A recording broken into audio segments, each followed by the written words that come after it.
Motivation हमारे अंदर की वो पावर होती है जो हमें हमारे गोल्स की तरफ एक्शन लेने पर मजबूर करती है और हमें काम कंटिन्यू रखने के लिए फ्यूल देती है। एक इंसान की मोटिवेशन की वजह उसकी खुद की नीड्स और गोल्स भी हो सकते हैं और कल्चर या सोसाइटी की डिमांड्स भी। अगर आपके अंदर मोटिवेशन नहीं है तो आपके लिए अपनी लाइफ में कुछ भी अचीव करना बहुत मुश्किल हो जाएगा। लेकिन जब आप मोटिवेटेड फील करते हो सिर्फ तभी आप अपने ड्रीम्स और डिजायर्स को रियलिटी में बदल पाते हो और साथ साथ दूसरों की भी मदद कर पाते हो। इसलिए आज के इस एपिसोड में हम ऐसी 7 हैबिट्स की बात करेंगे जो आपकी मोटिवेशन को कम करती हैं और आपको अपने गोल्स तक पहुंचने से रोकती हैं। नंबर 1, खुद को दूसरों से कंपेयर करना। क्योंकि हम बहुत बार अपना कंपैरिजन बाकी सबके साथ करने लगते हैं और अपनी सक्सेस को उनके साथ मैच करने लगते हैं। लेकिन सच तो ये है कि लाइफ में कुछ भी करने की स्पीड और टाइम सबके लिए थोड़ा डिफरेंट होता है। इसलिए हमें कभी भी अपनी कैपेबिलिटीज या फिर सक्सेस को किसी दूसरे से कंपेयर नहीं करना चाहिए। ऐसा करने से हमारा खुद के गोल से ध्यान हटता है और हमें ऐसा लगता है कि अपनी डायरेक्शन छोड़कर दूसरों की डायरेक्शंस के हिसाब से चलना सही है, जिसके बाद हम दूसरों को कॉपी करने भी लग जाते हैं और इवेंचुअली खुद के लाइफ पैथ से हट जाते हैं। लेकिन आप तब सबसे ज्यादा मोटिवेटेड फील करते हो जब आप अपनी खुद की यूनिक सिचुएशन को ध्यान में लेकर अपने गोल्स को सेट करते हो। बहुत से लोग आजकल इसलिए मोटिवेशन नहीं ढूंढ पाते क्योंकि वो अपने ट्रू लाइफ पैथ से हटकर किसी दूसरे के बताए रास्ते पर चल रहे होते हैं और अपनी लाइफ पर अपना 100% फोकस देने के बजाय दूसरों की लाइफ में ज्यादा इंटरेस्ट ले रहे होते हैं। इसलिए खुद को कभी भी दूसरों से नहीं बल्कि अपने आप से कंपेयर करो और अपनी प्रोग्रेस को रेगुलरली मेजर करो। नंबर 2, परफेक्शन के पीछे भागना। परफेक्शनिस्ट्स वो लोग होते हैं जो अपनी लाइफ में अनरियलिस्टिक स्टैंडर्ड सेट कर देते हैं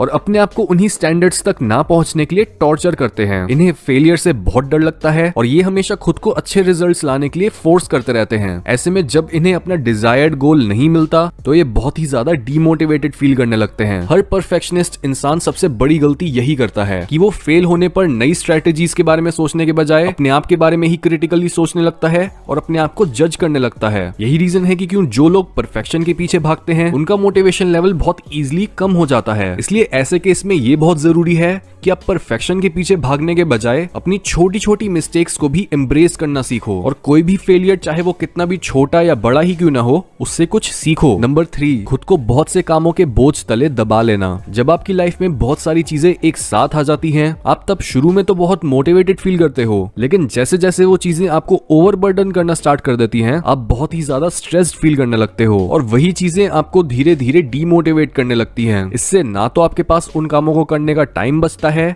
और ना ही मेंटल एनर्जी। कुछ लोग बहुत बार मल्टीटास्किंग करने की कोशिश तो करते हैं लेकिन बहुत सारी चीजें एक साथ हैंडल ना करने की वजह से अपनी सारी मोटिवेशन खो देते हैं। इसलिए ये बहुत जरूरी है कि आप अपनी अटेंशन एक टाइम पर सिर्फ एक ही जगह पर लगाओ। नंबर 4, खुद को एनकरेज न करना। जो लोग सबसे ज्यादा सक्सेसफुल होते हैं उनके सबसे बड़े सपोर्टर्स वो खुद ही होते हैं। इसी वजह से अक्सर लोग अपनी लाइफ में हार जाते हैं क्योंकि वो खुद को कभी भी चीयर कर ही नहीं पाते। हमारी ये हैबिट बन जाती है कि हम हमेशा दूसरों से ही ये एक्सपेक्ट करते हैं कि वो ही हमें आगे बढ़ने के लिए एनकरेज करें, लेकिन कोई भी इंसान आपके दिल में झांक कर ये नहीं पता कर सकता कि आपको एग्जैक्टली इस दुनिया में क्या करना है और आपकी लिमिट्स क्या हैं। इसलिए अगर आप भी कभी ना खत्म होने वाली मोटिवेशन चाहते हो तो आपको वो एक्सटर्नली नहीं बल्कि इंटरनली ढूंढनी चाहिए। नंबर 5, बहुत जल्दी डिस्ट्रैक्ट हो जाना। मोटिवेशन सिर्फ तब काम करती है जब हम किसी चीज पर फोकस मेंटेन कर पाते हैं, लेकिन जब हमारे दिमाग में हर समय बहुत सारे थॉट्स आ रहे होते हैं और हम उन्हें इग्नोर करने के बजाय उनसे एंगेज करने लग जाते हैं तो हम अपने काम से डिस्ट्रैक्ट हो जाते हैं। ये वो थॉट्स होते हैं जो आपको अपने टास्क और अपने गोल से भटकाकर चीप प्लेजर्स या अपने पास्ट और फ्यूचर के ख्यालों में उलझा देते हैं। इसलिए आपको कभी भी कुछ जरूरी काम करते वक्त अपने इन थॉट्स के साथ बिल्कुल भी एंगेज नहीं करना और बस इन्हें थोड़ी दूरी बनाकर आते और जाते हुए ऑब्जर्व करना है। नंबर 6, खुद को बर्निंग पॉइंट तक घसीटना। ये उन लोगों के साथ होता है जो हार्ड वर्क तो करते हैं और हमेशा किसी काम में बिजी भी रहते हैं, लेकिन उनकी लैक ऑफ प्लानिंग